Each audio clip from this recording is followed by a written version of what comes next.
శ్రీ గురుభ్యో నమః. ముందుగా మేషరాశి.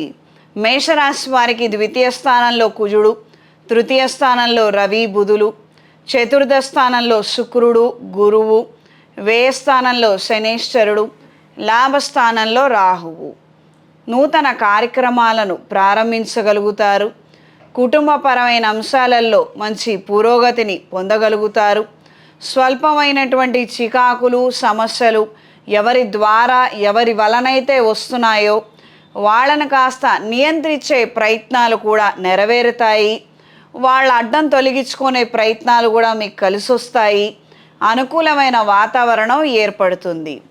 ఉద్యోగ నిమిత్తం వ్యాపార నిమిత్తం అధికంగా శ్రమ చేయవలసిన పరిస్థితులు ఎక్కువ శాతం పెరుగుతూ ఉంటాయి. టీమ్మేట్స్లో ఎవరో రాకపోవడము, వాళ్ళ పనులు కూడా మీరు చేయడము, ఇందు నిమిత్తం కాస్త ప్రెజర్గా ఉండడము, పని భారం పెరగటము, ఈ విధమైన అంశాలు ఏర్పడతాయి.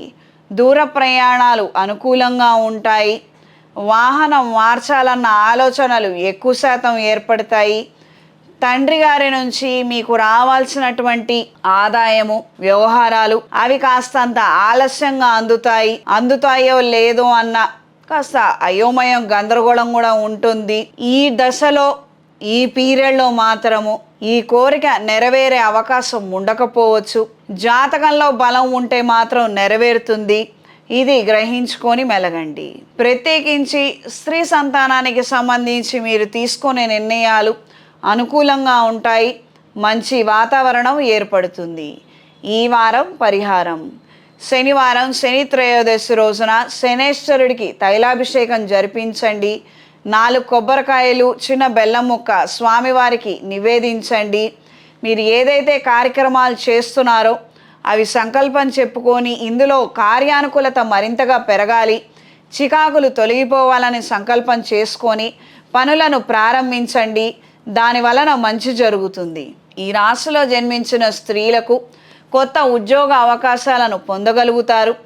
ఈవెంట్ మేనేజర్లకి, డెకరేషను, క్యాటరింగ్ విభాగాలలో ఉన్న వారికి, స్వీట్ హౌజెస్ లేదా స్వీట్ షాపులు నడిపే వారికి కాలం అనుకూలంగా ఉంటుంది. పెట్టిన పెట్టుబడులు ఆదాయాలను మీరు ఇప్పుడు పొందగలుగుతారు.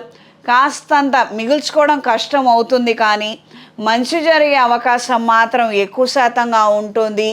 మంచి పేరుని గుర్తింపుని పొందగలుగుతారు. ఈ రాశిలో జన్మించిన వారికి ఈ వారం కలిసొచ్చే రంగు ఆకుపచ్చ, కలిసొచ్చే దిక్కు పడమర, కలిసొచ్చే సంఖ్య 5.